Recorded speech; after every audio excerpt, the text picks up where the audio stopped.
fired shots in the direction of that nightclub, engaging, we expect, with someone there in that direction. Our law enforcement analysts tell us they likely had a target. We know from police that the shooter inside the nightclub is dead. Now, we do not know if that is the only shooter. We're waiting for a news conference that's scheduled to start at any moment. We know that as soon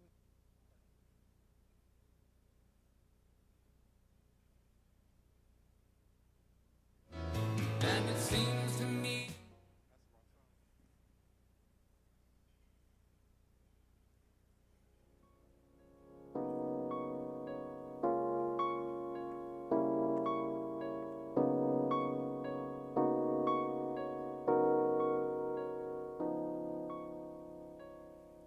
why should I feel discouraged?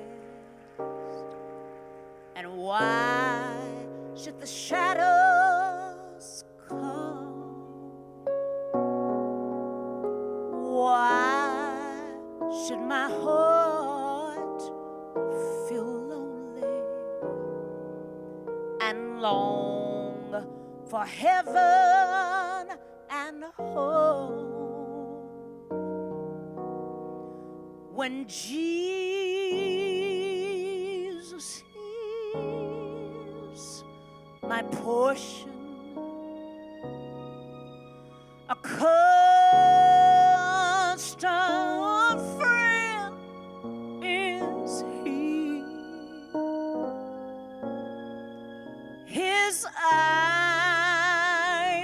on the sparrow, and I know He watches me. His eyes on the sparrow, and I know He watches me. Oh, I sing because I'm happy, and I sing because I'm free. Yes, His eye is on the sparrow, yes, and I know He watches over me. Yes, His eye on the sparrow,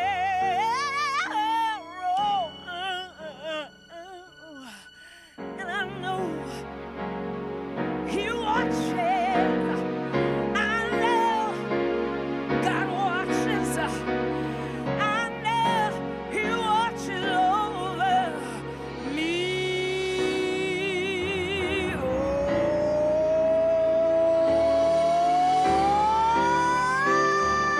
I sing because I'm happy. Yes, I do.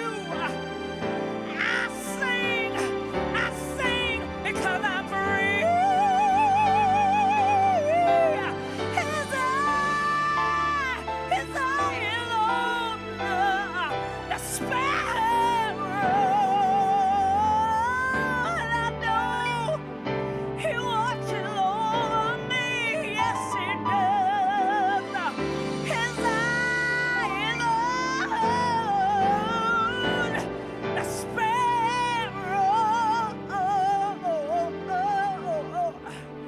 and I know God watches over me and you and me and everybody. Yes, He does. Yes, He does. No matter who we are, no matter who we love, He watches over. He watches over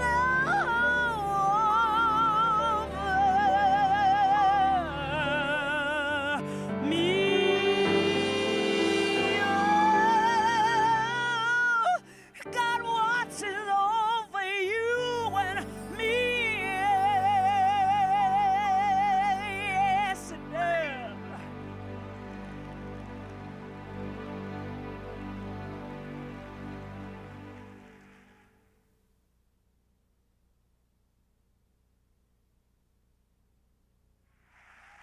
Thank you so much. Thank you so much. Thank you so much. I am so happy to be here with you. I have participated in this conference for many, many years, over the past 30 years, in terms of the beginnings of when we began to know about AIDS, and was in a show called Dream Girls 35 years ago. And at that time,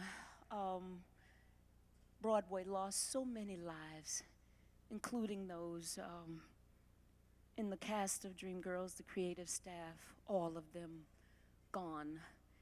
And today, I just wanted to say thank you in terms of that the gay community has been the most beautiful community towards me, my career, my whole existence. And I owe a great deal. And today we remember these lives, these angels who are good people, good souls. And just as we release doves in the spirit of love, we light these candles in unity and in their memory, and carry their light in our hearts, and our obligation and commitment to make sure that no one else will have to suffer this great loss because of hate and because of just not accepting, not caring. And so we're gonna light these. Okay, how you do this one?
Good morning.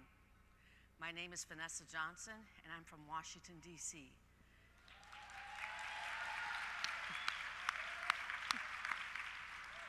Thank you.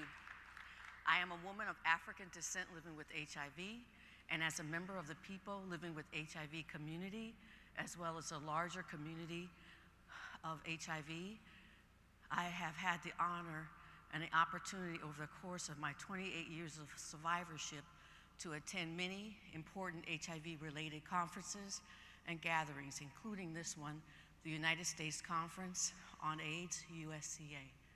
I'm honored to be here with you this morning. I bring you greetings from a number of organizations I'm affiliated with. I want to bring you all up to the stage with me. The United States People Living with HIV Caucus, the Positive Women's Network of USA, thank you, the National Black Women's HIV/AIDS Network, the National Working Positive Coalition, the 30 for 30 campaign, 2020 Leading Women's Society, and the Ribbon Consulting Group, my partner, Linda Scruggs.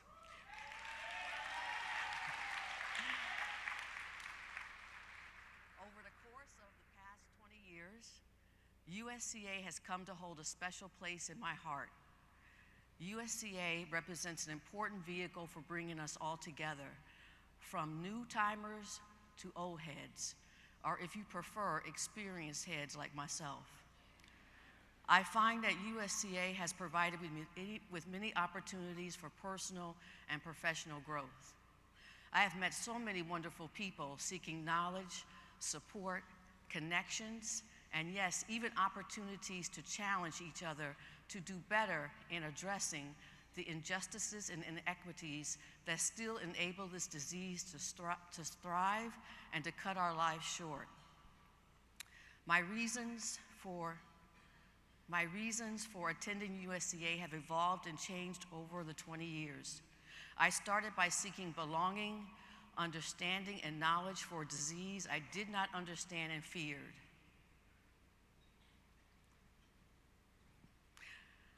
Of recent years, perhaps the most important reason for coming to USCA is to see how my friends, especially the women of Common Threads, have grown. From women no one believed in because of our HIV status, who now express themselves as leaders, activists, and businesswomen.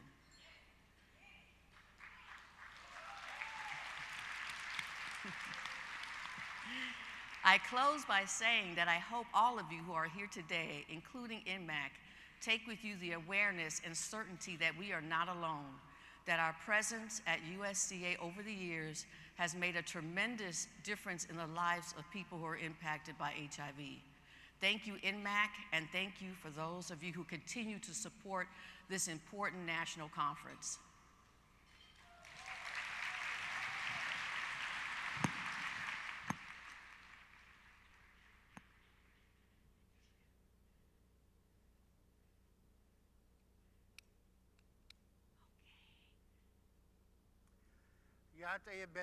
Good morning.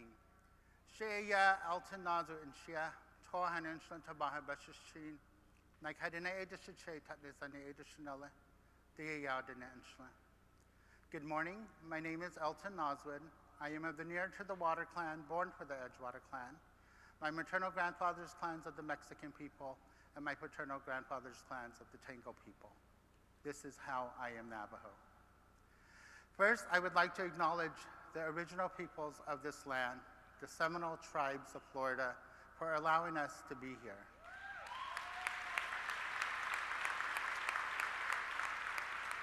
Thank you to NMAC staff, and board of directors for giving me the honor of speaking on my behalf and my fellow Native people. I would also like to acknowledge the Native providers, advocates, and persons living with HIV and AIDS who have inspired me to do this work.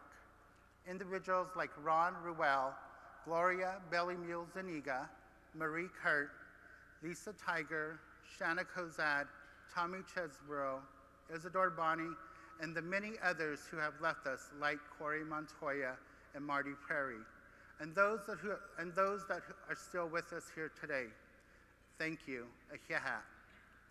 I have been in the HIV prevention field of work for over 15 years and have had the privilege of working with several agencies, non-Native and Native, including NMAC, AIDS Project Los Angeles, and the National Native American AIDS Preventer Center, as well as the county, state, and tribal health departments from Los Angeles, California, to Denver, Colorado, and to Baltimore, Maryland.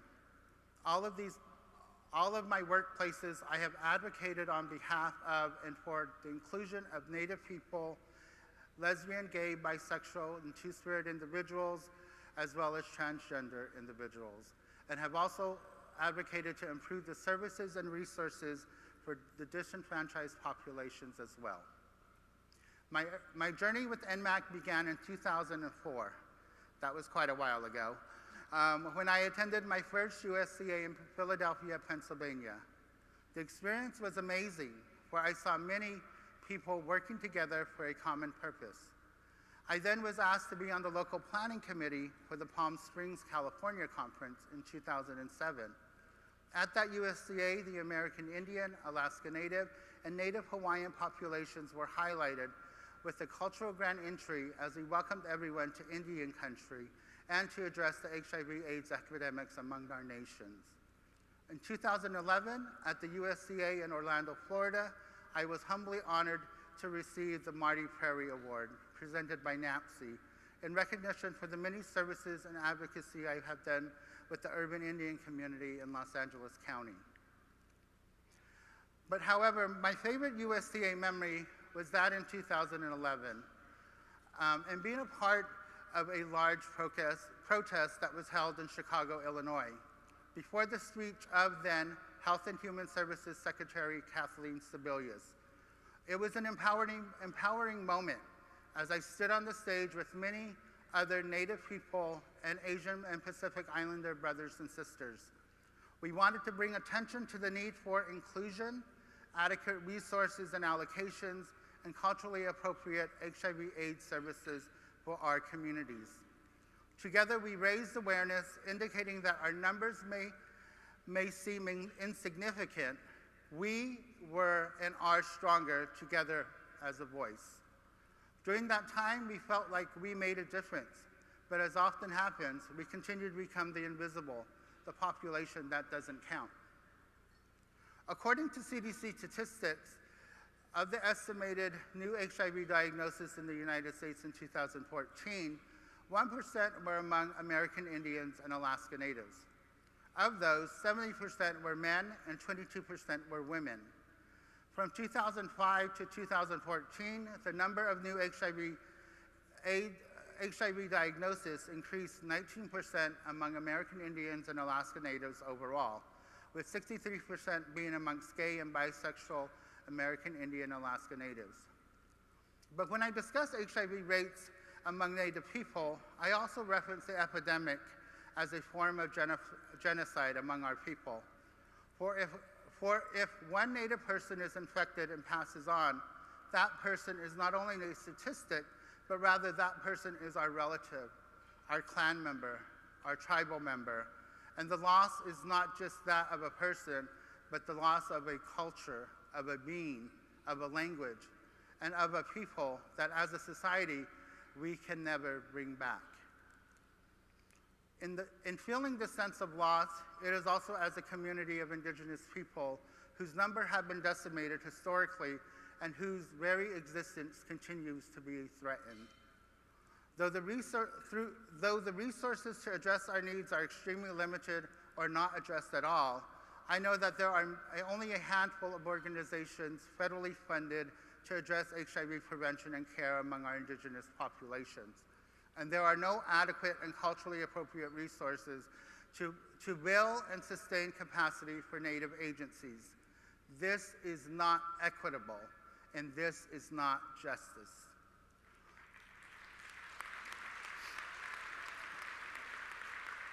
Another important example that way too often as Native people, we are continuously referred to as other and as statistically insignificant by federal, state, and health agencies.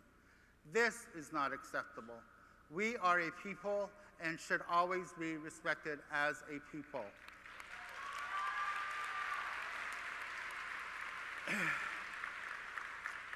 We are in interesting times in America, politically, socially, and culturally. As a shift in dynamics is occurring, this should also reflect in a change in our values, ideology, and human rights. As I speak to you today, my relatives and tribal people on the Standing Rock Indian Reservation in North Dakota are protecting our water and rights for future generations, as water is life.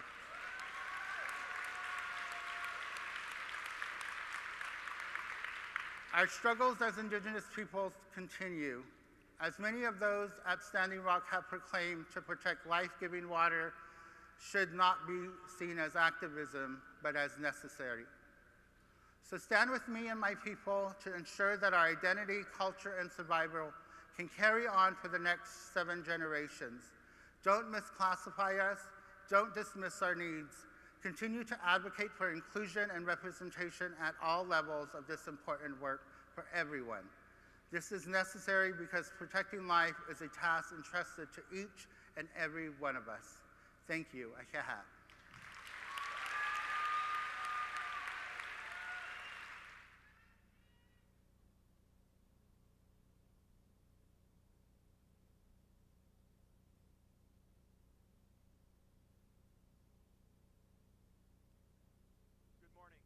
My name is Michael Emmanuel Rayner, and I'm a member of the USCA 2016 Host Committee, the chair of the Broward County Human Rights Board, and for the past 21 years, a person living with HIV.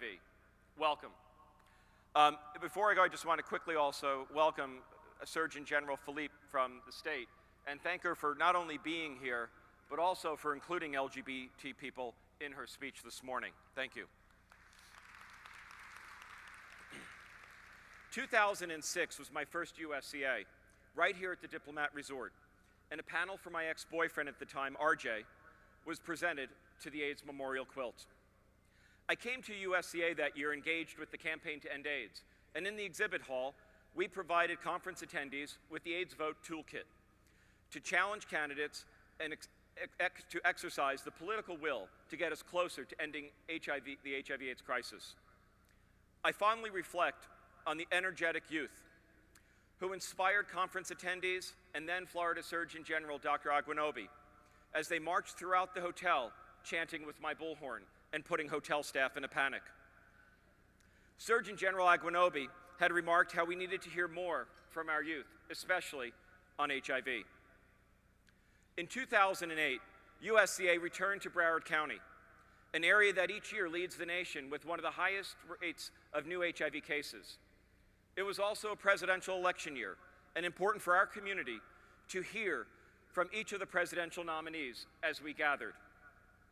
That year was the first time in USCA's history when we heard from both presidential campaigns in the form of a written letter on their possible administration's HIV priorities. USCA that year even had its first appearance by an official presidential campaign surrogate.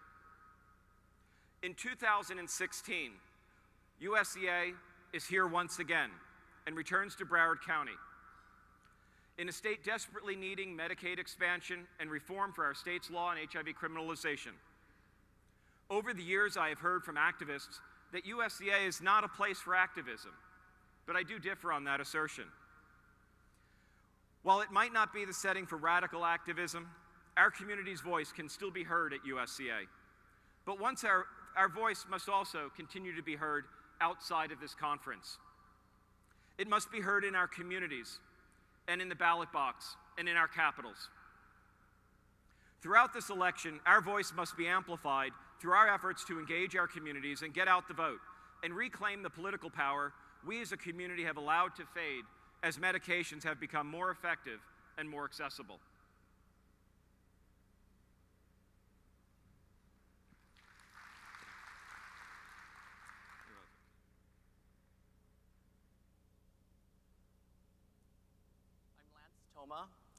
I've been working in the field of HIV for over 25 years, and this is my 17th USCA. I'm also the vice chair of the board of directors of NMAC. So USCA means so much to me on so many levels. For me, USCA is more than just a conference. It's about the magic that happens when we are all here together. It's about the relationships we build. It's about dreaming big. A day when we will see an end to the HIV epidemic. From year to year, we come here to learn. We come here because we have so much love for one another. We are a compassionate, justice-seeking, angry, loving, change-making group of incredible individuals. Who wouldn't want to be a part of us and our movement? We come here to build relationships and friendships with officials and funders to bring about positive change.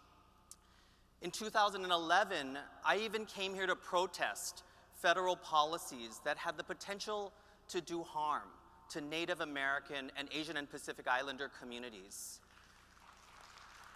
I come here for my African American and Latino brothers and sisters. I come here for my transgender sisters and brothers. If not for USCA and the sustenance that I receive from all of you and the strategic thinking and sharing that happens here, I wouldn't have been able to transform my organization in San Francisco, API Wellness Center, born as an Asian and Pacific Islander serving HIV organization, into a federally qualified health center that today serves thousands of the most marginalized among us with high quality primary care. 20 years of USCA is about our collective impact. NMAC is leading with race, and on behalf of our board, I am proud of that direction. We're an amazing community, and I'm so excited for this year's conference and to be with all of you. And I look forward, even more than this, to the end of these conferences, because it will have meant that we have accomplished our mission of ending this epidemic.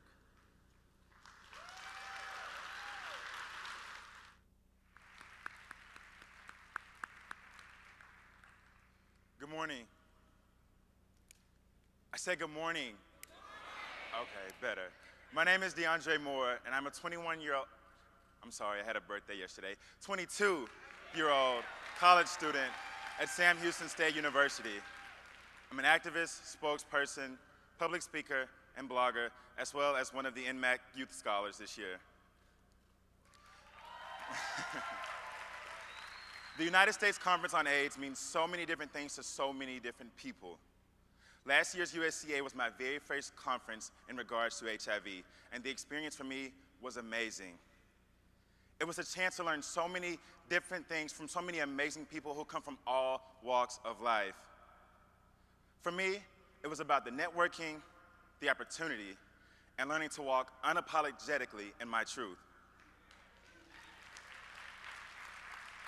Here at USCA, you meet some of the most incredible people and make connections that will last a lifetime. Some even take you places that you could only have wished for.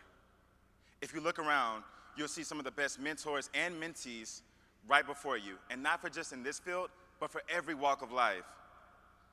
Last year, I had the privilege of meeting Marvell Terry II of the Human Rights Campaign and founder of the Red Door Foundation. Now, little did I know that a month after meeting Marvell and having a great conversation with him, that I would be receiving an email from Dr. Vincent Pompey, who's the Director of Youth and Wellbeing Project at the Human Rights Campaign, inviting me to HRC's Time to Thrive conference in Dallas, Texas as a guest speaker. Thank you. He gave me the opportunity to take the stage on a national platform and share my story with a room filled with educators, social workers, moms, dads, politicians, public figures, and everyone in between. I accepted his invitation, got on stage, shared my story, expressed the importance of comprehensive sex education in public schools, and didn't miss a beat. Immediately following my speech, I was greeted by the HRC's Senior Vice President for Programs, Research, and Training, Mary Beth Maxwell. She embraced me and expressed her interest in having me intern at the Human Rights Campaign headquarters in Washington, D.C. Because of the United States Conference on AIDS, because of the NMAC Youth Initiative, because of people like the amazing, legendary, and phenomenal Jacqueline Coleman, I had the privilege to spend an entire summer in Washington, D.C., interning for the Human Rights Campaign as the HBCU project intern. The experience was life-changing. The opportunity given here is something that I also will be forever grateful for. The opportunity for youth, like myself, to be here and to be included is something that is much needed. The opportunity to learn and to, in the words of Dr. Leo Moore, finish the job is exactly what this community needs. Now, I need everybody to pay attention and listen to what I'm about to say. Believe it or not, you need us. You need the youth at your table. And if you don't have room for us at your table, not a problem. As you see, we'll just pull up our own and sit right amongst you.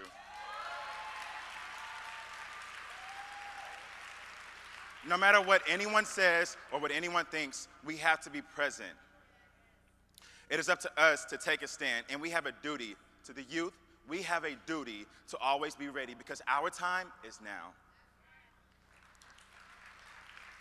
Because of USCA, I've learned to never count myself out. I've realized that there's always more work to be done and to always be ready and step up when the time permits. Do not count my generation out. Do not underestimate me or us for our capabilities, our knowledge, or the things that we will accomplish. Truth be told, no one here knows where we're going to be. You don't know who or where I might end up within the next 5 to 10 years. Honestly, within the next year. For all you know, I just might be a black Bill Gates in a making it. I want it, stop yellow, want it. I dream it, I work hard, I grind till I own it. I twirl on my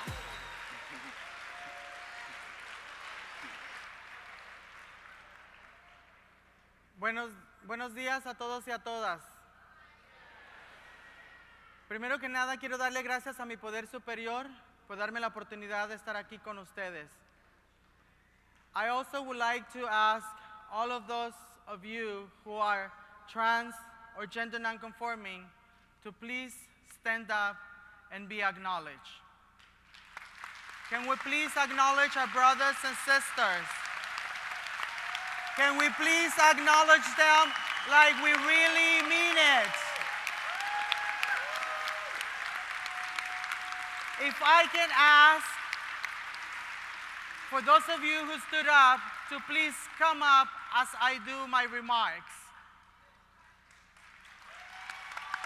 Thank you. I want to say thank you so much to all of you for being here. I want to thank NMAC for giving me the opportunity to share stage with these amazing people. I am very privileged trans woman. Please come up. I have a roof over my head. I am not rich, but at least I have my basic needs covered.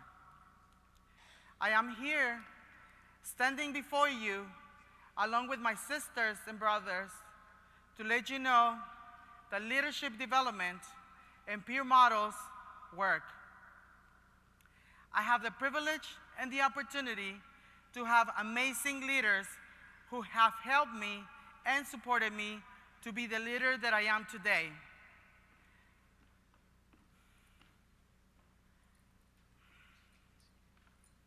Maria Roman, who's standing here with me, Valerie Spencer, Joanne Kidley, and Cecilia Chung are just a few people who I can mention.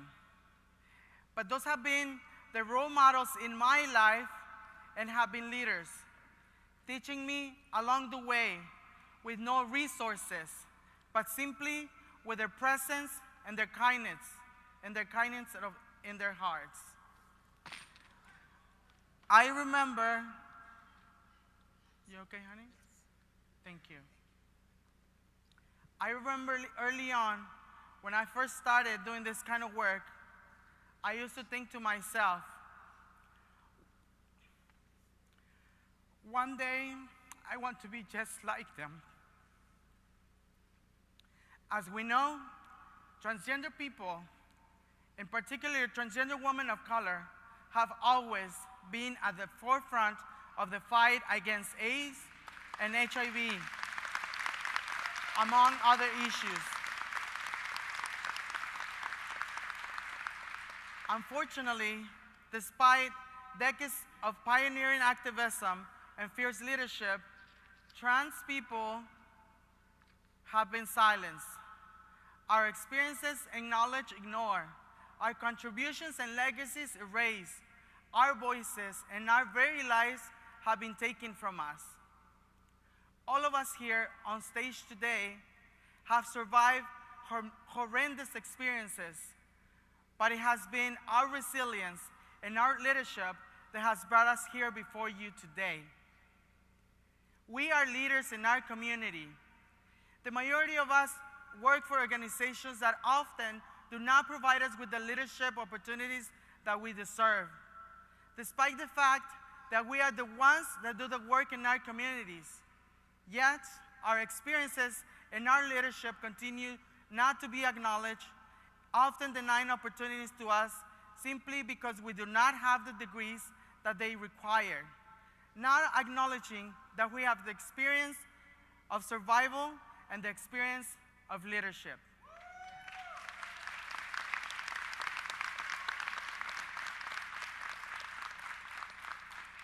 Some of you remember that last year, we, along with other people, did an interruption in CDC.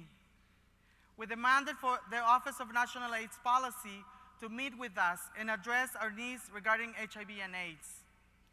I am glad and very grateful that leaders in the federal entities are taking steps to address some of the disparities that we face around HIV and AIDS. Yet, there's still a lot of work that needs to be done. Many people now think that because we are gaining visibility in the media, that we are in a better place within our society.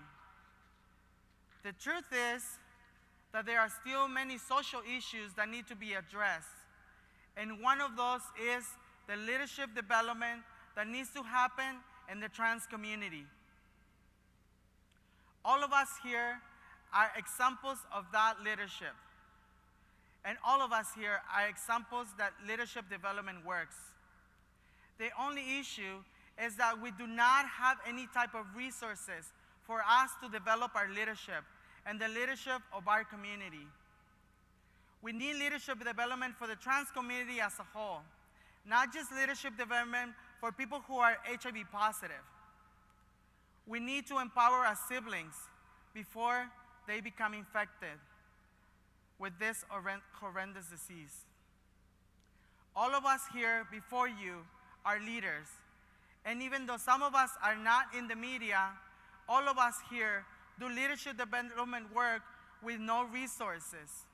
In fact, because we're passionate to the advancements of our community, we paid for our own way to be here, and some of us do not even have a job. Some of us are still figuring out what we're going to eat later on tonight. We are here before you, asking you to stand with us in solidarity for us to develop the new wave of leaders in our community. But in order for us to be able to do that and to be successful, we need for all of you to stand with us and to support us in a meaningful way. We're asking all of you to take action today. We need for HHS and the federal entities, pharmaceutical entities, policymakers, executives, and all of you to invest in the leadership development of the transgender community. The way we're going to be able to do this is by getting your support. Otherwise, it's going to take us 30 years for us to get something done. Right now, we have the opportunity for all of us to show that you really support our community, as you say that you do. That we're going to ask, the way we are going to ask you right now is for you to take your cell phones out and text the word invest to, do we have the thing? Can we put it up? Okay, well, I'm just gonna tell it to you. 213 678. Can I see people getting your phones out? Let me see your phones out. Let's pretend like we're in a concert. There you go. Okay. Now, check it out. 213 687 2678. Once again, 213 687 2678. We're not asking you for any money, so don't trip. we're asking for you to support us in making this petition a reality. This is a campaign that we're launching today and that we're doing for us to get the next level of empowerment in our community. We're asking you to stand with us and support the leadership of the new wave of leaders in the transgender community. If the leadership of our community is fostered, we're going to build the leaders that we need to change the landscape of the lives of our community. And my sisters and brothers and all my siblings here present are a testament that leadership development is possible. But we need for you to stand with us. Once again, the number to text is 213-687-2678. Please do it now and help invest in our people. I am Bambi Salcedo, and I am a leader. Elia Chino. I'm a leader. Jacob Anderson Minchell. I'm a leader. Jasmine Creighton, I'm a leader. Estrella Sanchez, I am a leader. Emery Bowden, and I'm a leader. Tommy Clinton, I'm a leader. Leon Winsland, I am a leader. Joanna Saavedra, and I am a leader. Aurora Lloyd, and I'm a leader. Jenna Rapuez, and I'm a leader. Angela Green, and I am a leader. Phoebe Van Cleef, and I'm a leader. Naomi Erjaman Kermoni, and I'm a leader. I'm Toby Hillmeyer, and I'm a leader. I'm Esteban, and I'm a leader. Selena Morrison, and I'm a leader. Tori Cooper, and I'm a leader. Kathy Kapua, and I'm a leader. Nikki Coleman, I'm a leader. Ezekiel Magala, and I'm a leader. Karari Olvera, and I'm Maddie Jim, and I am a leader. Maya Lozano, and I am a leader. Regina Gerbier, and I'm a leader. Maria Roman, and I am a leader. We are leaders. We are leaders. We are leaders.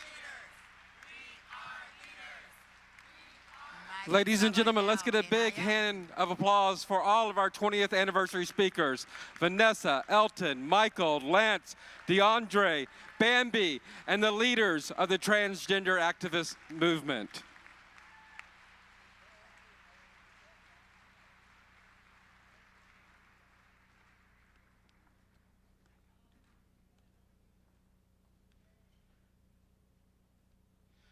Please welcome to the stage a proud member of the NMAC board, Miss Evelyn Ula.